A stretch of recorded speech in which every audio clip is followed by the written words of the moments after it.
দেখেন ভাই, সেনাবাহিনীর হেলিকপ্টারে লুঙ্গি পরা ধুতি পরা কারা উঠতেছে। আরে ভাই, কারা উঠতেছে বুঝেন না? সেনাবাহিনীর লোক।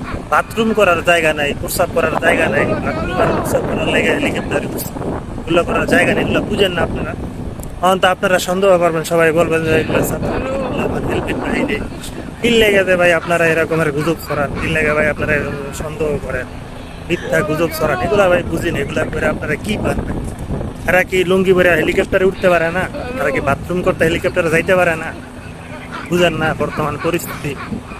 আবার কোন জায়গায় বাথরুম করতে যাইবো, আবার ভিডিও ভাইরাল হয়ে যাবো, বুঝেন না অবস্থা? টাকি মাছ মোর সবাই দেখে ফেলাইবো, এর লাগা সেফটি জায়গায় যাইতেছে। হেলিকপ্টারে যে বাথরুম করব যাতে মানুষ দেখতে না পারে, যাতে তাদের টাকি মাছ কেউ দেখতে না পারে, বুঝছেন? আবার আপনারা এগুলা সন্দেহ করেন না যে এখানে হেলমেট বাহিনী বা এখানে ছাত্রলীগের পোলাপান হ্যাঁ হেলিকপ্টার দিয়ে গুলি করবে। না রে ভাই, ঘটনাটা এরকম না।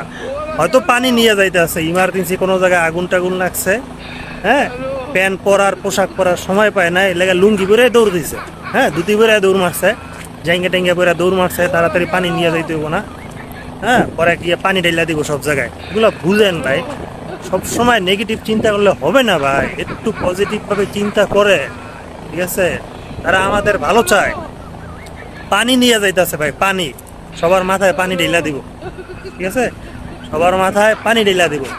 পোশাক পরার সময় পাই না ভাই, এই জন্য লুঙ্গি আর ধুতি পরে দৌড় মারছে।